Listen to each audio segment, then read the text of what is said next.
people! Oh, nano! Ay, ako naman nagbabalik naman sa inyo, yung maingay yung vlogger. Wow! So, ito yung pang parto ng aming pagkukuha ng singsingan at mga lato-lato dun sa hubasan. Noted kasi. So, kapangit naman na makikita yung aming part 1, tapos yung part 2 hindi nyo makikita. So, hindi nyo makikita yung exciting part nito. Oo, mga inday at mga dudong. So, kamusta na pala kayo dyan? Ay, maayong aga, hapon o gabi sa inyo dyan.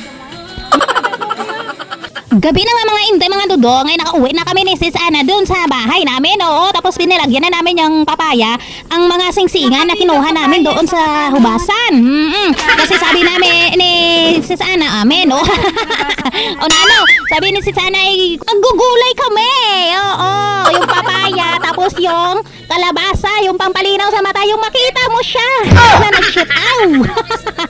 Char lang, mga inday na, mas maganda talaga yung kalabasa na gulay natin para makita natin yung sino yung maling tao at ang tamang tao. Ow! Ay, naawa nga ako dito sa kalabasa. Yung hinawakan nga, nano. Yung ginamit ni Sisa dito na, ay itak. Ay, nako, ay wala kaming kutsilyo na maganda. Tignan nyo naman yung kutsilyo namin ay putol-putol na. Ay, nilinisan na namin dyan ang mga lato.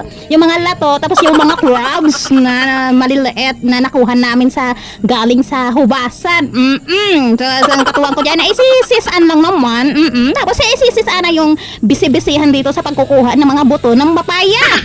Kasi ito yung uulamin namin ngayong gabi. Mga inday at mga dudang. Ay, di hati na ito yung mga kalabasa. Ay, yan wala yung lahat ng mga lato nakuha namin sa hubasan. Ay, sana ay nagulot-gulot na dyan ng papaya. Ay, ito pala yung introduce yourself. Ito pala yung mga pamangkin ko na si Abigail. Siya na yun naman yung naghihimay ng malunggay. At ito yung mga crabs na nakuha namin. Mga inday. At ito pala yung fish. Wow! Fish! Ay, nilagay sa tubig. Naglangoy siya. Ay, naluto na nga ang mga chill.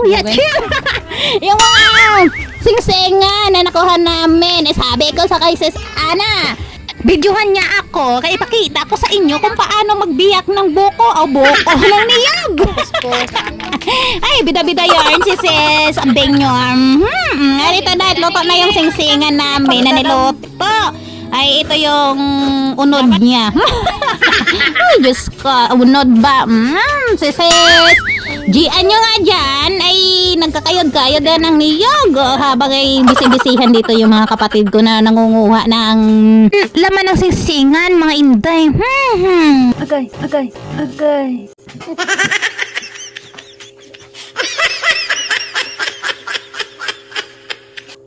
Kunti lang niya isasabihan.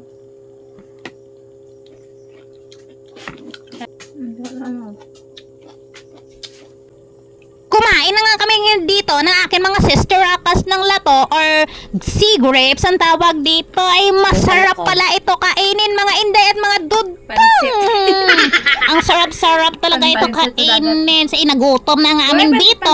So sinamahan na namin ng kanin at ipinapakita na nga nandito sa inyo ni Sis Ann ang lato or sea grapes sa inyo. So habang kami kumakain, nagkwento-kwentuhan naman sa aming mga kabuhay-buhayan. Bagang ibahan na atong detsura ho. Pagkadada ko sundaya. Gwapa. Oo. Kumain na nga kami dito ng aking mga angkan na kasi nagutom na oras na kami nakakain, mga inday, mga dudong. So nakikita nyo yung mga angkan ko, ay marami talaga ang angkan ko, mga inday. Ay smile lang dito si Modra. Nasarapan kasi si Modra sa aming ulam. Ay sino ka pa naman na hindi masasarapan sa ulam? May sea grapes na, may seafood pa. Wow, sarap. Ay nako, ay masarap talaga kumain, mga inday, mga dudong, nakasama mo yung mga pamilya mo, yung mga parents mo, tapos mga kapatid mo at mga pamangkin ay nakakagana sa pagkain para mauubos mo yung isang ardero na malaki na puno-puno ng kanin. Ay ganyan talaga mga inday at mga dudong, di ba? Kung kasama yung mga family mo ay nakakadana talaga sa pagkain. Yan lang aking vlog, mga inday at mga dudong. Paki-support po ng aming channel. Paki-like and share po. Bye, ingat!